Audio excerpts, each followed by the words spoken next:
2 Coríntios 8, do 1 a 5, queridos. Também, irmãos, queremos que estejam bem informados a respeito da graça de Deus.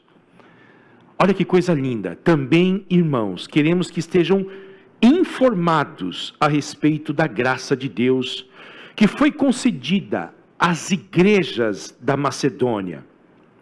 Porque no meio de muita prova de tribulação, manifestaram abundância de alegria, e a profunda pobreza deles transbordou em grande riqueza de generosidade. Porque posso testemunhar que, na medida de suas posses, e mesmo acima delas, eles contribuíram de forma voluntária, pedindo-nos com insistência a graça de participarem dessa assistência aos santos. E não somente fizeram como nós esperávamos, mas, pela vontade de Deus, deram a si mesmos, primeiro ao Senhor e depois a nós. Amém. Pai querido, nós nos colocamos diante de Ti nesta manhã, confessamos os nossos pecados, ó Deus, confessamos a nossa inadequação e confessamos que nós somos, ó Deus, incapazes de compreender a Tua palavra sem a mediação profunda do Espírito Santo. Abre os nossos olhos, Senhor, e iremos contemplar as maravilhas da Tua lei. Fale conosco, Senhor, desafie o nosso coração, tire a frieza de nós, ó Deus, aqueça-nos com a Tua presença. Ó Deus, e aqueles que estão aflitos, ansiosos, desesperados, sintam, Senhor, conforto espiritual nas suas vidas. É a minha oração, em nome de Jesus. Amém. Queridos, hoje eu quero pregar sobre esse tema, e eu acredito que eu nunca fiz isto em todos esses anos da minha vida aqui, em Balneário Camboriú. Nós tivemos 2 anciãos aqui na nossa igreja, e na mesma semana, em momentos diferentes, eu estive com um e com o outro, e eles não se comunicaram, e eu também não me comuniquei com eles, e perguntei para um deles: você é macaco velho de igreja? E eu estou começando. O senhor já observou as minhas fraquezas? Eu gostaria que o senhor dissesse para mim qual é o erro que eu cometo como pastor. Você já foi pastoreado por grandes pastores da nossa denominação. Eu sou um garoto. E um deles me disse, o primeiro, que já está na glória, seu Nelson Venceslau: o teu erro é que desde que você chegou aqui, você nunca nos ensinou sobre dinheiro.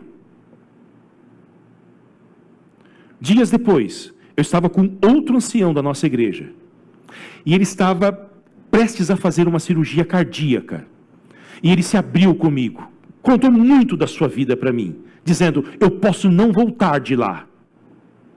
E eu me abri muito com ele também, e eu perguntei para ele: escute, eu quero ser um pastor melhor.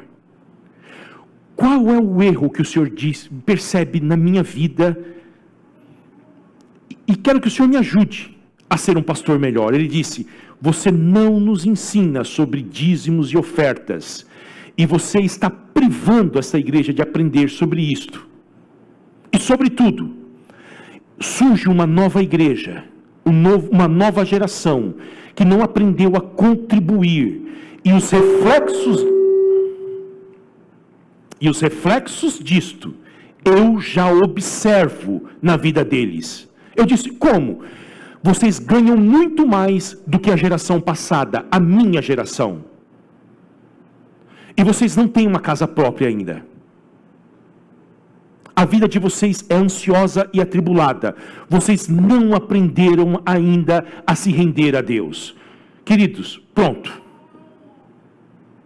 Alguns já sabem disso, eu já falei isso para vocês. E eu, essa semana, lendo e estudando sobre isto, eu falei, Senhor, eu gostaria de pastorear uma igreja em que eu não tivesse nunca que tocar nesse assunto, por causa dos problemas das outras igrejas.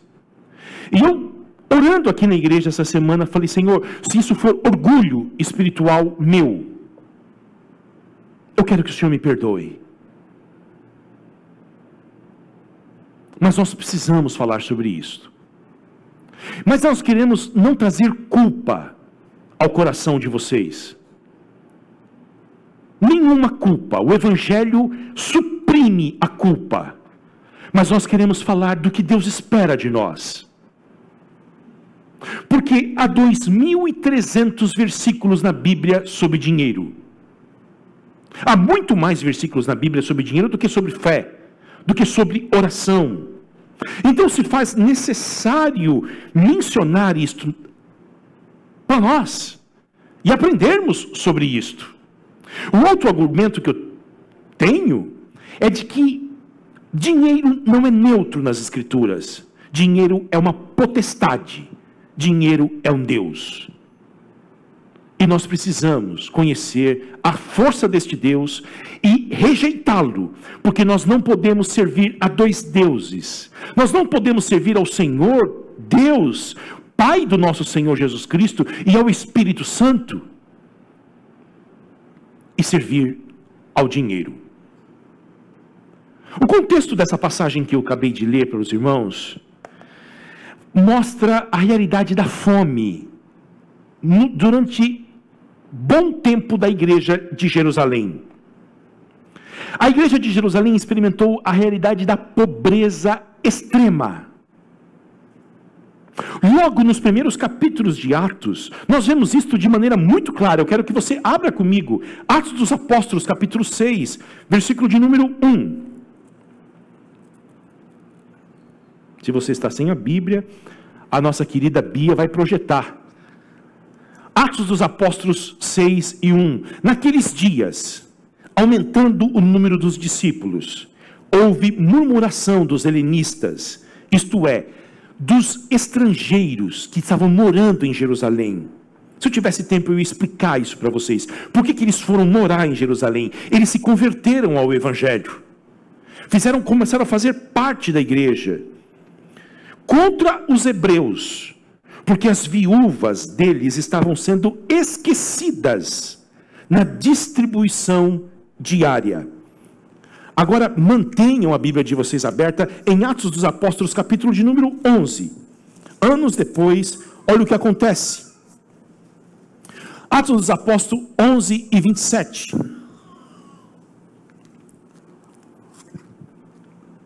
Naqueles dias, alguns profetas foram de Jerusalém para Antioquia, e apresentando-se um deles, chamado Ágabo, dava a entender pelo Espírito que haveria uma grande fome em todo o mundo. Essa fome veio nos dias do imperador Cláudio. Os discípulos, qual foi a reação da igreja? Não leia agora, deixa aí marcado, tá bom? Volte a 2 Coríntios capítulo 8, versículo de números 1. O apóstolo Paulo, diante desta fome generalizada, desta pobreza da igreja, a partir da sua segunda viagem missionária, ele empreende grandes esforços para, nas igrejas em que ele funda, na sua segunda viagem missionária, levante-se uma arrecadação para socorrer os pobres da Judéia. E esta arrecadação, queridos, começou nas igrejas da Macedônia. Quais eram as igrejas da Macedônia? Bereia. O que a Bíblia fala sobre os bereanos? Vocês lembram? Nós queremos que a nossa igreja seja uma igreja bereana. Por quê? Eles foram nobres. Tudo que o Paulo falava, eles abriam as escrituras para ver se é verdade. Eu sempre digo para vocês, nunca fechem a Bíblia quando um pastor estiver pregando, porque ele precisa fundamentar a sua fala com as escrituras. Os bereanos fizeram isto. Paulo falava e eles diziam, vamos ver se é verdade. E Lucas diz que eles eram mais nobres do que os de Tessalônica.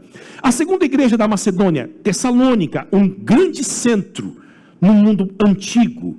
E a terceira, a igreja de Filipos. As 3 igrejas da Macedônia começaram este movimento de arrecadação de recursos para socorrer a igreja lá de Jerusalém. E eles doaram tanto, queridos, doaram tanto, que provocou entusiasmo no coração do apóstolo Paulo.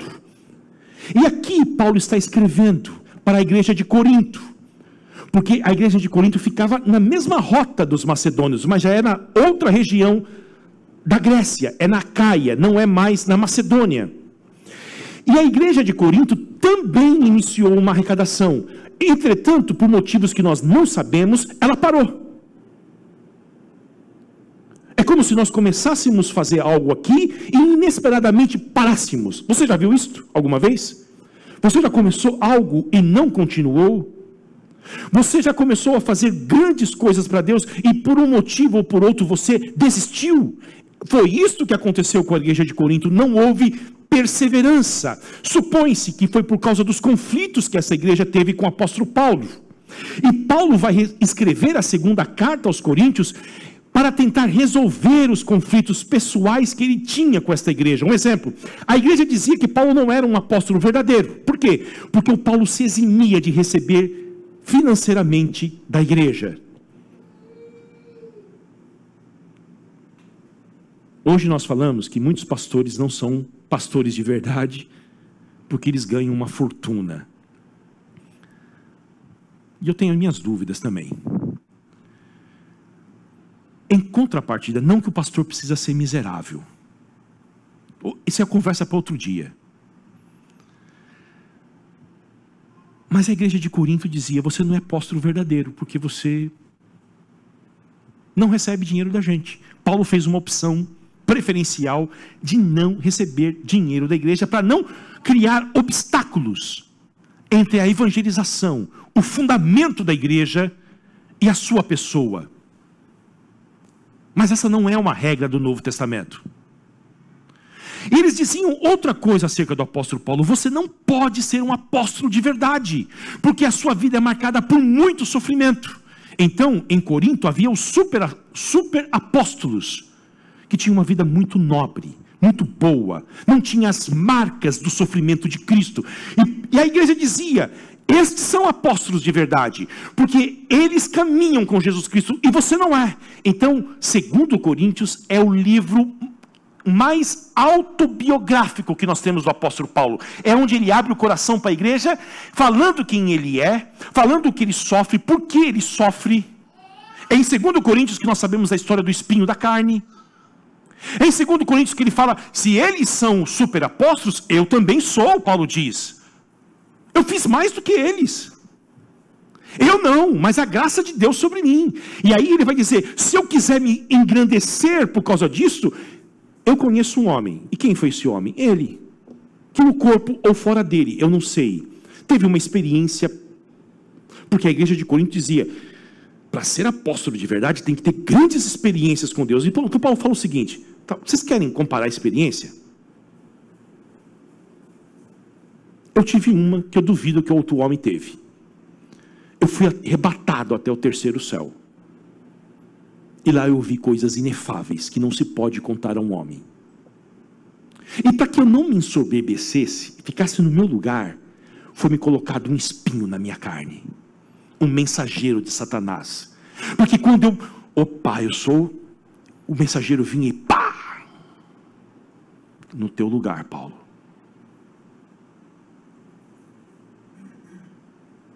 Eu já orei 3 vezes. E a resposta que eu tive foi a seguinte, não vou tirar o espinho de você. Faz bem para você. Qualquer sofrimento que você tiver que te levar a orar, estar perto de Deus, é uma bênção. Porque nós temos a certeza de receber isto que o apóstolo Paulo disse, a minha graça te basta. O meu poder se aperfeiçoa justamente na tua fraqueza. voltando à oferta, ele quer que a igreja de Corinto continue o que eles começaram. Não parem. E ele vai escrever 2 capítulos para falar sobre este tema, capítulo 8 e capítulo 9. Eu consultei um estudioso e ele disse que no grego você percebe a mudança do humor do apóstolo Paulo. Até o capítulo 7 ele está triste com a igreja. Quando ele vai falar do dinheiro, ele fica alegre. E ele vai dividir esses 2 capítulos em 3 partes. Guardem bem isto. Capítulo 8 e 9 de 2 Coríntios. O exemplo dos macedônios. O exemplo do Senhor Jesus Cristo. E como que Deus recebe? Quais são as leis que Deus estabelece para receber a nossa expressão de gratidão a Ele, por tudo que Ele fez por nós, que são as nossas ofertas? 3 coisas. Vocês lembram? Vamos repetir? O exemplo dos macedônios. O exemplo dos macedônios. O exemplo do Senhor Jesus Cristo. E a maneira em que Deus usa as leis que Ele usa para aceitar as nossas ofertas. É isto. Se vocês gravarem isto, amém. Hoje nós vamos ver o exemplo dos macedônios. Eu quero adiantar para você que as igrejas do Novo Testamento serviam de exemplo umas para as outras. Então, o que eu estou dizendo aqui é muito bem fundamentado. Tá bom? Leiam em casa Romanos 1 e 8, 1 Tessalonicenses 1, 7 a 9. E eu fiquei pensando nisto. Que exemplo nós estamos dando para as outras igrejas? Se cada comunidade de fé no mundo primitivo servia de exemplo em uma coisa para as outras. Paulo elogia a fé dos romanos. Paulo elogia o entusiasmo, a entrega dos tessalonicenses, dizendo que a fé deles, a entrega, a devoção, estava servindo de exemplo para os outros. E a partir disto, a partir desse texto que nós lemos, eu quero meditar com vocês em 4 coisas. Por que doaram? Quando eles doaram? Quanto eles doaram? E como eles doaram? Não vão se perder?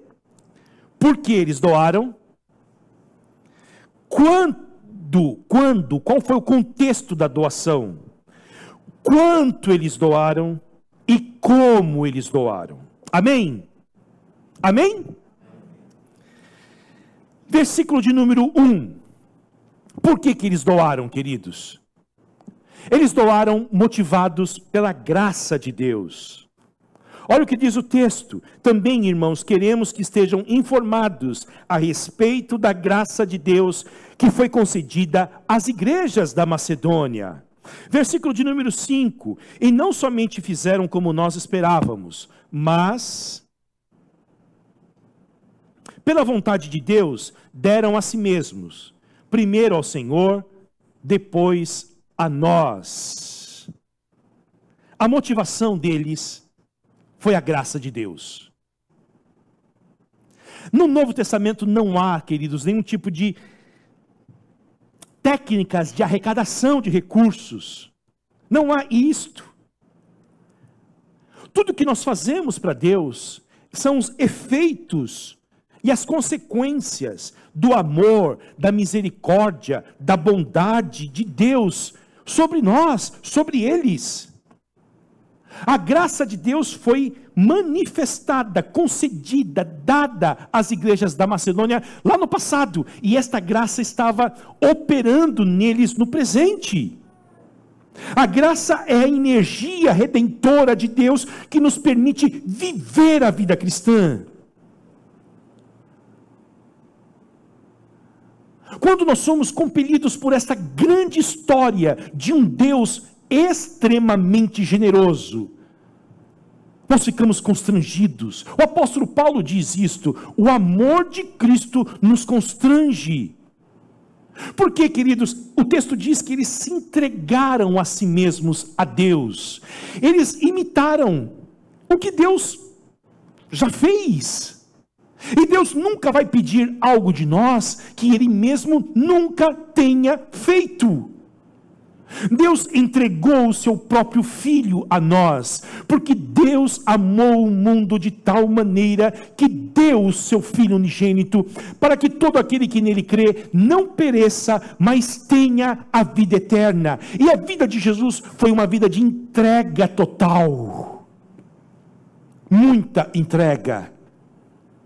Em primeiro lugar, Ele se entregou ao ventre da Virgem Maria. Em segundo lugar, Ele se entrega a uma vida de obscuridade, de pobreza, na distante e inóspita Nazaré. Depois Ele se entrega para ser tentado por Satanás no deserto. Depois Ele se entrega a uma vida intensa, de muito trabalho para ensinar, para pregar e para curar. Jesus se entrega ao ódio da elite religiosa de então. Jesus se entrega para a morte, porque Ele diz: a minha vida eu dou. Ninguém tem o poder de tirar ela de mim, mas espontaneamente eu a dou, e este mandamento eu recebi do meu Pai. É uma vida de entrega, e depois que Ele é assunto aos céus, Ele entrega para a sua igreja o Espírito Santo da promessa, que não mais vai visitar a gente, mas vai habitar dentro de nós. Entrega, dá. Fiquei olhando para o meu filho essa semana, pensando nesse texto, quando Deus chama o profeta Jeremias e diz: eu te dei para as nações.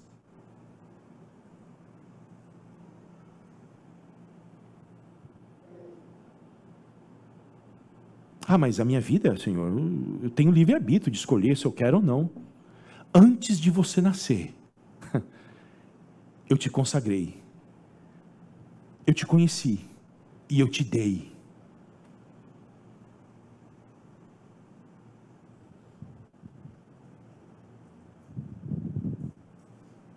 Nós amamos porque Ele nos amou primeiro.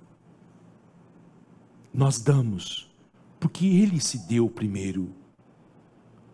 E somos motivados por esta graça. A graça, graça, graça. Não merecíamos, graça, graça. Um Deus generoso, um Deus que concede dádivas aos homens que odeiam Ele. Quinta-feira eu disse aqui no estudo bíblico, uma igreja dos Estados Unidos da América foi visitar, fazer uma viagem missionária na Índia, e estiveram num hospital. Quem já esteve lá sabe disso, da pobreza, da miséria, e havia uma missionária americana dando banho, trocando fraldas fétidas, e a senhora distinta olhou para ela e disse o seguinte: eu não faria isso por dinheiro nenhum do mundo. A missionária olhou para ela e falou assim: eu também não. Não é motivação do dinheiro, é a graça. É a graça, é a graça de um Deus que é infinitamente grande e se tornou homem. E o apóstolo Paulo diz: tende em vocês o mesmo sentimento que houve em Cristo Jesus, que sendo em forma de Deus, não teve como usurpação ser igual a Deus, mas a si mesmo se esvaziou, tornando-se semelhante a um homem. E sendo achado em figura humana,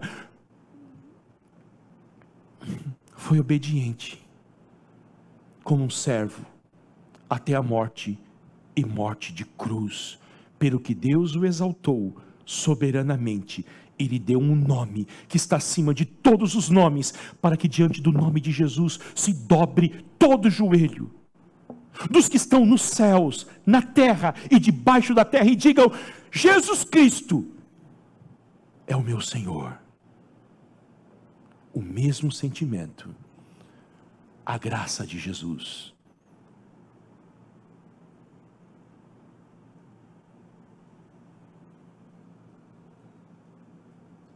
Quando que eles doaram?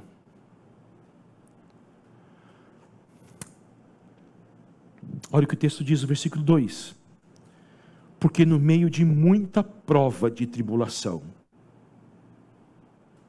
a tribulação aqui é perseguição. Se você ler primeiro Atos dos Apóstolos, capítulo 16, 17, 18, você vai ver a perseguição que Paulo teve nessa região. Ele ficou 15 dias em Tessalônica, fugiu, foi para Bereia. Bereia, ele foge também, vai para Corinto. E quando ele escreve, queridos, o primeiro livro do Novo Testamento, qual é o primeiro livro do Novo Testamento a ser escrito? 1 Tessalonicenses. O segundo, Marcos. Não, esqueça. O primeiro dos evangelhos foi Marcos. Primeiro livro do Novo Testamento a ser escrito, 1 Tessalonicenses. Por quê? Porque Paulo passa só 15 dias na cidade, funda uma igreja ali, e ele precisa fugir por causa da perseguição. E aí ele vai orientar esta igreja, escrevendo uma epístola para ela.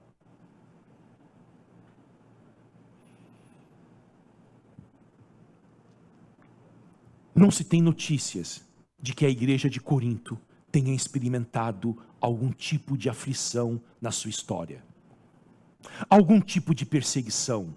Não se tem notícias.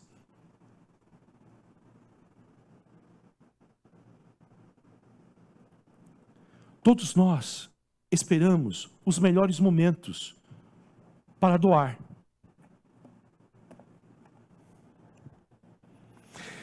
Eles doaram em meio à extrema tribulação. Naturalmente, em um momento como esse, eles poderiam racionalizar e dizer: nós estamos com um futuro incerto. Não sei o que vai ser de mim amanhã.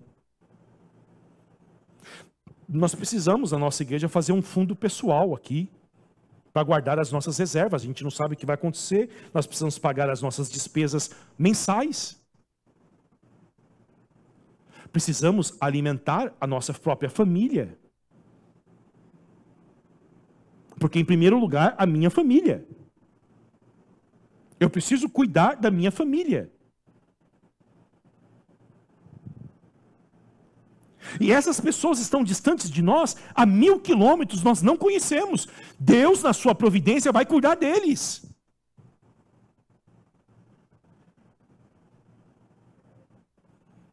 A prudência é uma coisa louvável. Fazer orçamento doméstico é muito louvável. Mas em nome de Jesus eu vou dizer uma coisa para vocês nesta manhã. Nós devemos tomar muito cuidado para não justificar a nossa avareza sobre o manto bonito da prudência.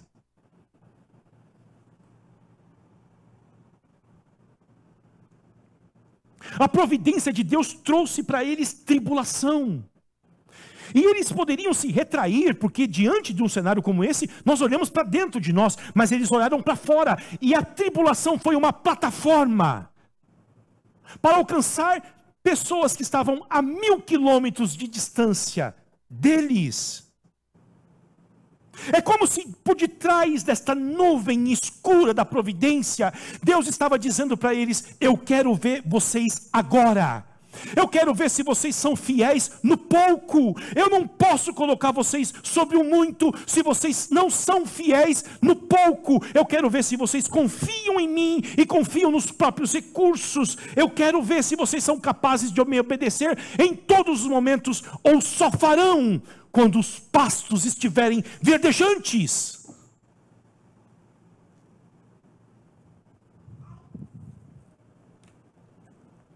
Segunda coisa do contexto, quando extrema pobreza. Corinto era uma das cidades mais ricas do mundo antigo. Havia 2 portos, existem lá até hoje, 2 portos. Um comércio exuberante. E a Macedônia, extremamente pobre, uma região assolada por guerras, por invasões bárbaras dos romanos. E é como se estivéssemos aqui e fizéssemos uma arrecadação, e se tivesse miseráveis aqui dentro, porque aqui dentro não tem miseráveis, e eles fossem os primeiros a vir e colocar tudo que eles têm dentro de uma caixa para abençoar uma igreja no Paquistão, na Índia, na Amazônia, ou quem quer que seja. E os de Corinto ficaram assim, olhando.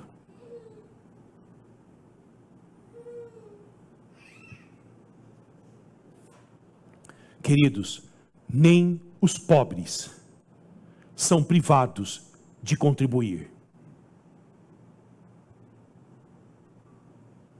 Quando eu fui pastorear em Passo Fundo, meu primeiro ministério, inclusive encontrei os irmãos de lá na reunião do presbitério ontem, eu fico feliz, porque era uma igreja que estava para fechar. Então eu tenho muita alegria, queridos, daqueles irmãos. Uma igreja lá hoje, uma igreja pobre. Eu nunca vou esquecer, quando eu fui lá conhecer, ainda solteiro, aqueles irmãos. E o ancião disse: nós vamos fechar a igreja se não vier nenhum pastor, nós não temos condições de contratar um pastor. O que nós podemos pagar para você, e você vai sair de São Paulo, ele disse, tirar sua esposa do trabalho. Nós podemos dar isso para você só. Este irmão que me falou isto, era um aposentado, que recebia um salário mínimo. E um dia, queridos, eu fiquei sabendo, porque eu fiz um voto, de não saber quantas pessoas dão na igreja. Eu não sei se eu estou certo. Eu não sei se eu preciso ajudar as pessoas, eu não sei, eu vou descobrir ainda. Eu não quero saber quem deu, quem não deu. Eu não quero saber disso, porque eu não quero me relacionar com você, sabendo que você é um grande contribuinte na igreja. E também não quero azedar o meu coração. Mas eu não sei, queridos, eu fiquei sabendo do seu Miranda, do dízimo dele no mês. Eu sabia quanto ele ganhava, ele era aposentado por invalidez. A mulher dele não trabalhava, um homem doente. Eu cheguei para ele. Eu tenho vergonha disso, mas eu tenho que dizer para vocês. Seu Miranda, eu vi o quanto o senhor deu de dízimo esse mês. Eu queria dizer para o senhor, olha só o que eu fiz. Não dê tudo isso não. É só 10%. O senhor colocou 30%.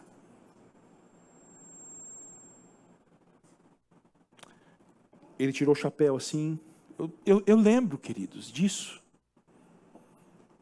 Se ajeitou e disse: meu filho, isso aqui é entre eu e ele lá. Tá? Tipo assim, não se meta aqui.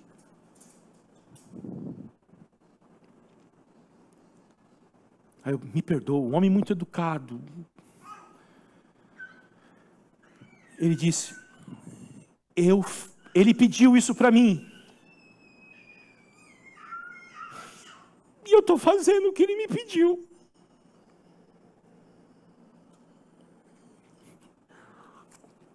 E ele não tem me privado de nada do que eu pedi para ele. Eu tinha um sonho, meu filho, ele falou para mim, de ter uma antena parabólica, porque eu gosto de ouvir o pastor Hernandes. O Hernandes estava começando a pregar na televisão, irmãos. Eu falei isso um dia que eu encontrei com o Hernandes, ele chorou. Ele disse: eu tinha vontade de assistir, mas a minha televisão aqui não pegava. E eu só falei: se o senhor quiser me dar uma antena dessa. E ele complementava a renda dele cuidando de casas. As pessoas iam viajar e dormia.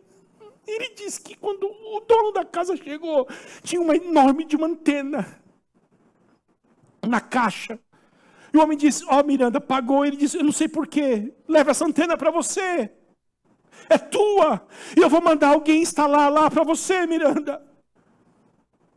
Ele disse, tudo que eu peço para ele, ele me dá.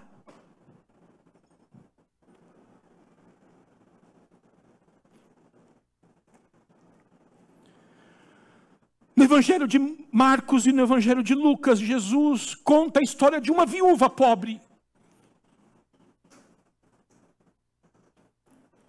Muitos deram naquele dia, e Jesus só olhando.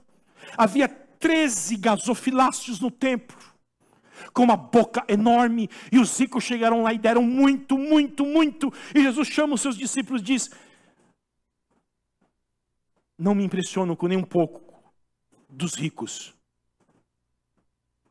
Porque, queridos, um rico pode doar para uma causa, para o reino de Deus. Um exemplo. Aquele homem da África do Sul, que é milionário, um dos mais ricos do mundo, Elon Musk. Se ele doar, queridos, 10 milhões de reais aqui hoje, não vai doer nada nele. Doou do muito que ele tem.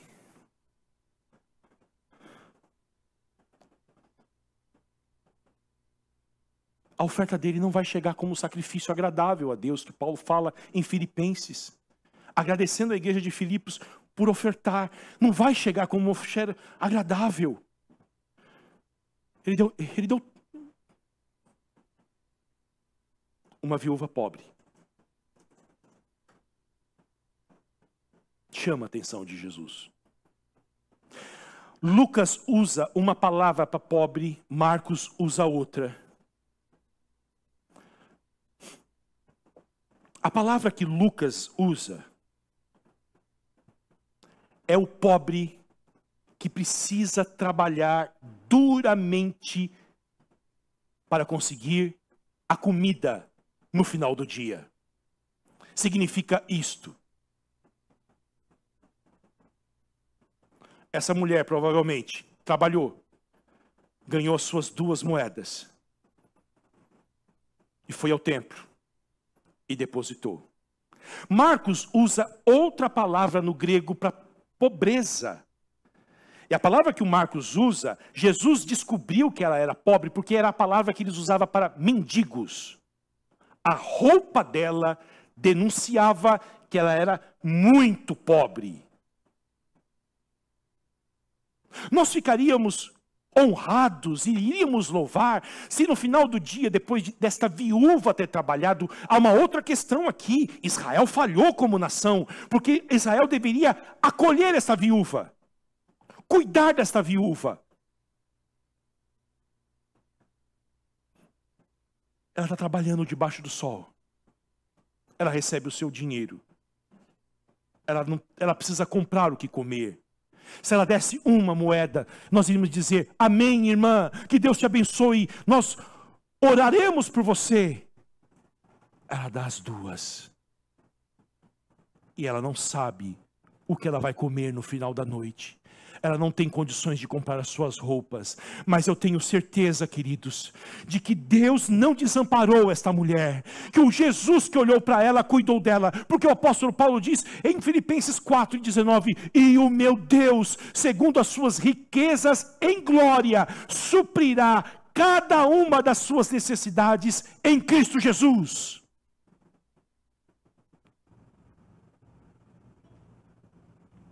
Fé, obediência, reverência a Deus. Quanto que eles doaram lá na Macedônia?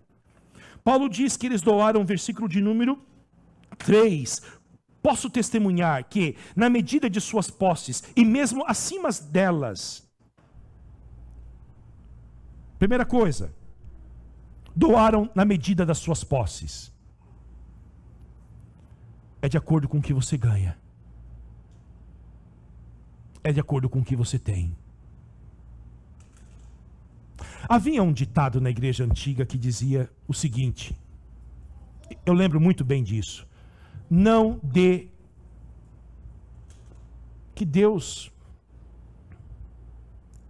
que você dê de acordo com a sua contribuição, para que porque Deus pode transformar a sua renda de acordo com aquilo que você dá. Em 1 Coríntios 16:1, nós não temos tempo para ler esse texto, Paulo estabelece como que deve ser a doação dos cristãos. Ele fala semanal, lá era diferente de nós, periódico, com alegria e de acordo com a renda de cada um. Quanto mais graça recebida, mais graça dado. Olha o que Paulo diz, versículo de número, capítulo 8 de 2 Coríntios, versículo de número 7. Mas como em tudo vocês manifestam abundância, na fé, na palavra, no saber, em toda a dedicação e em nosso amor por vocês, esperamos que também nessa graça vocês manifestem abundância. Vocês falam na igreja, vocês cantam, vocês têm a graça de Deus. Eu espero que vocês também tenham esta graça aqui agora. Doaram acima da posse. Eu não acredito que você tenha que fazer empréstimo para doar. Não é isso que o texto está dizendo. Eu já estive em igreja que disseram o seguinte: se você não tem, passa o seu cartão de crédito. Não. Não é isso que eles fizeram. Doar acima da posse. Deixa eu dizer para vocês, eles sentiram o aperto na própria vida deles para impedir que este aperto alcançasse os outros. Eu vou me apertar, eu vou tirar as coisas supérfluas que eu tenho na minha vida, porque eu quero contribuir mais com o reino de Deus. Eu vou deixar de fazer muitas coisas que não faz sentido, e tem roubado os meus recursos, porque eu quero abençoar o reino de Deus. E aí, queridos, é aplicação para nós. À luz do que você sabe sobre a cruz de Cristo, à luz do que você sabe do quanto custou o sacrifício de Cristo na cruz, à luz do que você recebeu em Cristo a vida eterna, à luz do perdão dos seus pecados, à luz da dura realidade do inferno em que você foi tirado, quanto nós devemos dar a Deus?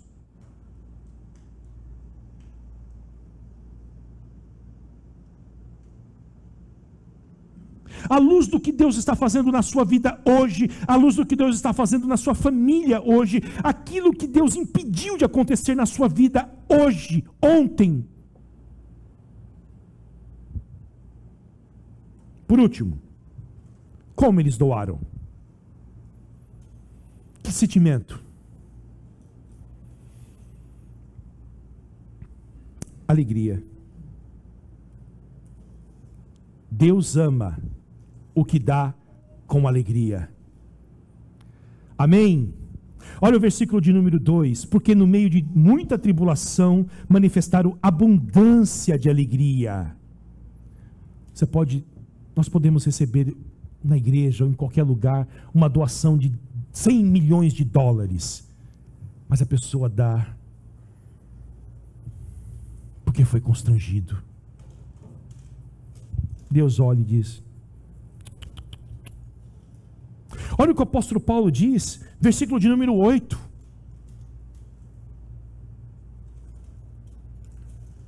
Não digo isto na forma de mandamento, não é uma imposição, é graça de Deus, mas para provar se o amor de vocês é sincero. É isto. E olha o que o apóstolo Paulo diz, versículo 3: posso testemunhar que na medida de suas posses e mesmo acima delas, eles contribuíram de forma voluntária, pedindo-nos com insistência. Aqui é um fenômeno. Porque nós queremos sempre ganhar. E eles pediram: nós queremos ofertar, nós queremos ofertar, nós queremos dar. Alegria, voluntariado, sem pressão. E eles doaram com determinação. Nós queremos dar, Paulo. A maioria dos homens, das mulheres, lutam para receber. Nós queremos dar.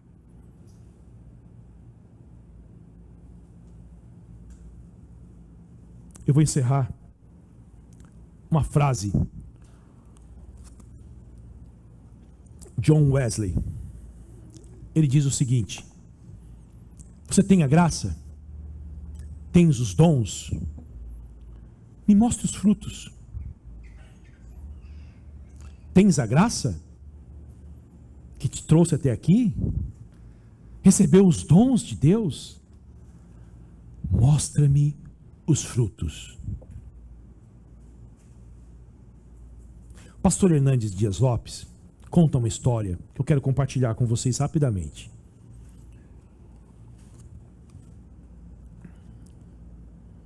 Eu lembro do dia que eu contei do seu Miranda para ele, as lágrimas que caíam do rosto dele, e disse: dê um beijo nesse homem por mim.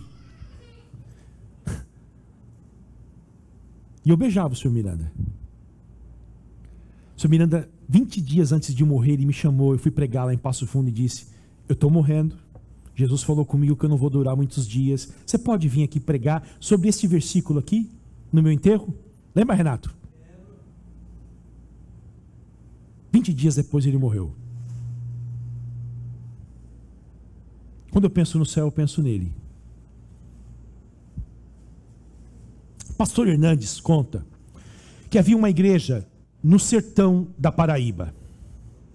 E essa igreja tinha um programa de rádio.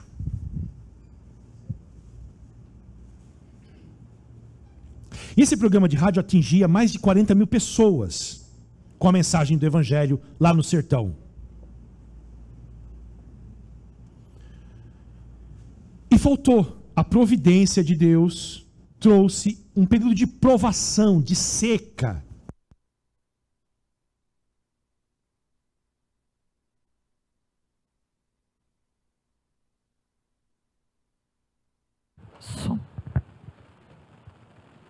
Os irmãos não conseguiram contribuir, que a providência traz isto. O que a providência vai trazer para nós esse ano? Aí o pastor, preocupado com o programa no rádio, chegou no culto e pediu: irmãos, nós precisamos de uma oferta sacrificial. Eu sei que vocês não têm, mas a Bíblia fala da oferta sacrificial, que ela, queridos, Paulo fala em Filipenses, ela chega como um cheiro gostoso. Vocês gostam de perfume, eu gosto de comida. O cheiro da picanha, irmãos, não é agradável? É assim que cheira quando você faz uma oferta sacrificial a Deus. Pediu. No outro dia, pela manhã, um casal, a mulher acordou e disse para o marido: eu não dormi direito, nós precisamos dar essa oferta sacrificial que o pastor pediu. A marido falou assim: os homens sempre falta fé neles, mas nós vamos dar o quê? A gente não tem nem para nós. Eles eram, como é que chama gente que arrenda a terra? Eles arrendavam a terra, arrendatário. Arrendavam a terra, plantavam e tinha que dar 50% para o dono da terra e o restante era deles. Mas seca, queridos, não tinha nada. Aí ela disse para o pastor, para o marido dela assim: nós temos um galo que canta bem, é o melhor galo da região, vamos dar para o pastor. Aí diz que eles chegaram na igreja, queridos, o pastor olhou para o galo assim e falou assim: meu Deus do céu, o que eu vou fazer com um galo na rádio?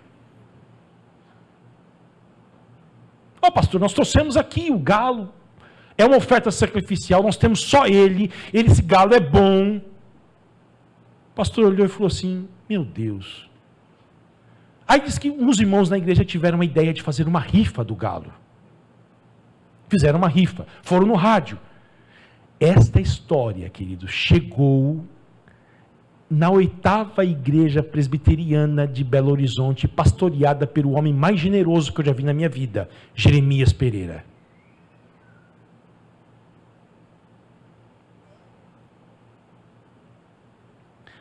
A igreja dele tem 5.000 membros. Mas começou, nem vou dizer para vocês como, na periferia de BH. Ele desafiou a igreja, irmãos, vamos socorrer esses irmãos lá no rádio, na Paraíba. Eu sei que levantaram uma oferta, pagaram o rádio, não sei por quanto tempo, mas anos. Tá bom, pagaram o rádio. Jeremias Pereira foi pregar no Canadá, naqueles dias. Chegou no Canadá e ele contou essa história da irmã Lourdes do galo. Você sabe que não tem pobre no Canadá. A igreja que ouviu disse o seguinte, o que? Essa mulher deu um galo, tudo que ela tinha? E o que ela está precisando? Ah, vamos levantar uma oferta para ela aqui. Ela é arrendatária, vamos comprar a terra dela e dar para ela. Foram lá e levantaram uma oferta, compraram a terra. A irmã Lourdes deu o galo, ganhou uma vasta terra. Jeremias Pereira foi pregar nos Estados Unidos, contou a história do galo na igreja dos Estados Unidos. O que, pastor? A irmã deu o galo e a igreja do Canadá deu a terra? Nós não podemos ficar atrás não. Como que é a casa lá? Ah, a casa é muito ruim, cai nos pedaços. Vamos levantar uma oferta e vamos fazer uma casa ótima para essa mulher. Foram lá, levantaram a oferta, construíram uma baita de uma casa para ela. Jeremias Pereira, andando nos Estados Unidos, pregou em outra igreja, contou a história da irmã Lourdes e do galo. Ah, nós não podemos ficar atrás também. Nós temos dinheiro aqui, que mobiliaram a casa dela? Não, não tem nada. Vamos mobiliar toda a casa dela. Dólares americanos no sertão do Brasil, imagina. Essa notícia, queridos, essa história chegou. Eu lembrei disso essa semana, eu chorei. E fui procurar na internet. E ouvi o pastor Hernandes falando. No Wheaton College, no centro de missões do Billy Graham, onde funciona a redação da revista Christian Today, a maior revista evangélica do mundo. Eles enviaram um jornalista para Paraíba, para conhecer a história da irmã Lourdes. Saiu naquela revista e ganhou o mundo. E as igrejas do mundo quiseram conhecer a dona Lourdes e ajudar ela financeiramente. Tens a graça? Tens os dons? Me mostre os frutos. É isto. Tens a graça? Tens os dons? Me mostre os frutos. Deixa eu dizer uma coisa para vocês. Eu nunca falei isso, queridos, diante de Deus. Esses dias eu estava vendo umas fotos de muitas IPIs no Nordeste. O Douglas esteve no Maranhão. E eu queria saber se tinha algum IPI para lá, para ele ir. Sabia, Douglas? Na cidade onde você estava. E via as fotos daquele que é considerado o estado mais pobre do nosso país. Nós somos uma confederação de igrejas. Irmãos de igrejas do Maranhão contribuem com a Assembleia Geral da IPI, que enviou dinheiro todos esses anos para nós aqui em Balneário. Essas igrejas não têm um ar-condicionado, não têm uma cadeira como essa, não tem nenhum microfone às vezes como esse, mas elas são igrejas, e igrejas devem contribuir com 8% da sua renda para trabalhos missionários, irmãos. Tens a graça? Tens os dons? Cadê os seus frutos? Vamos orar?